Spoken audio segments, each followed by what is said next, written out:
জাতীয় নাগরিক পার্টি এনসিপির আহ্বায়ক নাহিদ ইসলাম বলেছেন, পুরনো সিস্টেমে পুরনো আইনে এই বাংলাদেশকে আর চলতে দেব না। অভ্যুত্থানের পরে নানা শক্তি চেষ্টা করছে দেশকে এগিয়ে নেওয়ার। বিচার সংস্কার ও নতুন সংবিধানের মাধ্যমে আমরা নতুন বাংলাদেশের যাত্রা শুরু করতে চাই। মৌলভীবাজারের বেরির পাড়ে দেশ গড়তে জুলাই পদযাত্রা শেষে পথসভায় এসব কথা বলেন তিনি। নাহিদ ইসলাম বলেন, পুলিশ হত্যাকে ডমিনেট করে এর দায় অভ্যুত্থানকারী ছাত্র জনতাকে দেওয়ার অপচেষ্টা করা হচ্ছে। আমরা ৩ আগস্ট এক দফার স্পষ্ট করেছি, আমাদের লড়াই শেখ হাসিনার ফ্যাসিস্ট শাসনের বিরক্ত পরিণত হয়েছে। আমাদের যে দমন নিপীড়ন করা হয়েছে, আমরা বাধ্য হয়েছিলাম প্রতিরোধ গড়ে তুলতে। আমাদের লড়াই ছিল ফ্যাসিস্ট রাষ্ট্র ফ্যাসিস্ট বাহিনীর বিরোধী।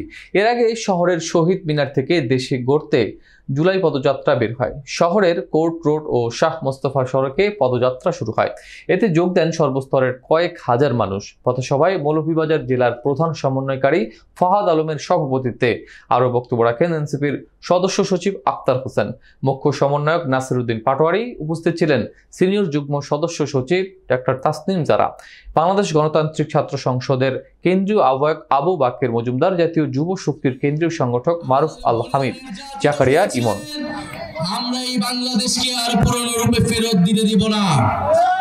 বিচার সংস্কার এবং নতুন সংবিধানের মাধ্যমে আমরা একটি নতুন বাংলাদেশের যাত্রা শুরু করতে চাই।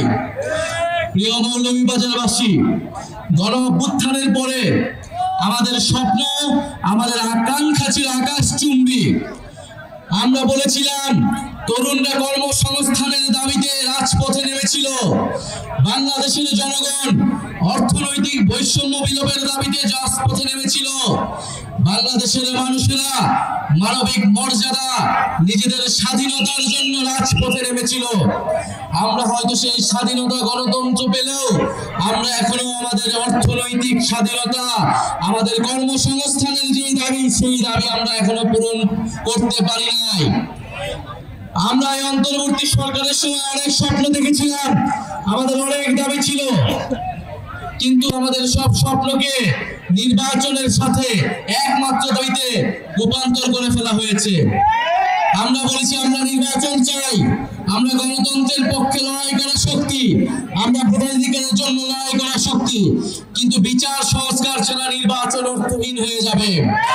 এই নির্বাচনকে জনগণ গ্রহণ করবে।